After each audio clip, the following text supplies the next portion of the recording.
ధన్యవాదాలు అధ్యక్ష. 1 minute. Sir, నిన్న శాసనసభలో బీఆర్ఎస్ పార్టీ శాసనసభ్యులు జగదీష్ రెడ్డి గారిని సస్పెండ్ చేసిన విషయం మనందరికీ తెలిసిందే. దాని విషయంలో దయచేసి మీరు పునఃపరిశీలించి జగదీష్ రెడ్డి గారిపై పెట్టిన సస్పెన్షన్ను ఎత్తివేయాలని చెప్పి అప్పీల్ చేస్తూ ఉన్నాం. జగదీష్ రెడ్డి గారు ఎక్కడ కూడా మీ పట్ల అమర్యాదగా కానీ ఏకవచనాన్ని కానీ సంబోధించలేదు. మీరంటే మా అందరికీ కూడా ఎంతో గౌరవం.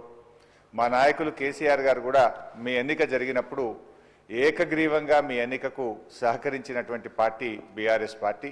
మా నాయకులు కేసీఆర్ గారు కూడా ఎప్పుడు కూడా మాకు చెప్తూ ఉంటారు, సభా సంప్రదాయాలు పాటించాలని, మీ పట్ల గౌరవంగా ఉండాలని కూడా చెప్తూ ఉంటారు.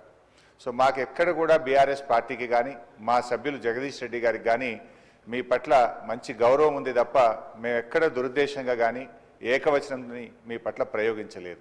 అందువల్ల మాకు కూడా, ఎందుకంటే నిన్న జగదీష్ రెడ్డి గారికి మీరు మైక్ ఇచ్చుంటే వారు చెప్పుకునే అవకాశం ఉండేది.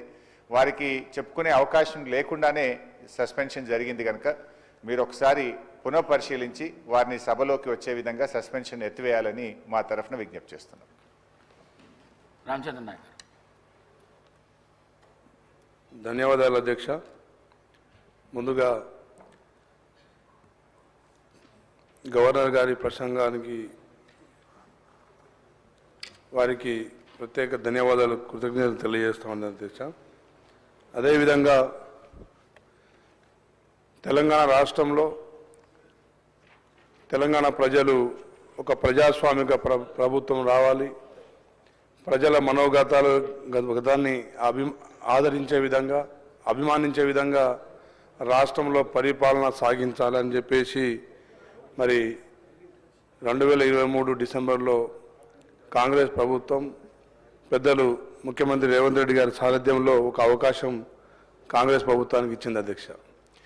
ఇచ్చిన అనతి కాలంలోనే రాష్ట్ర అభివృద్ధి చాలా వడివడిగా ముందు సాగుతూ ఉంది అధ్యక్ష. అందులో భాగంగా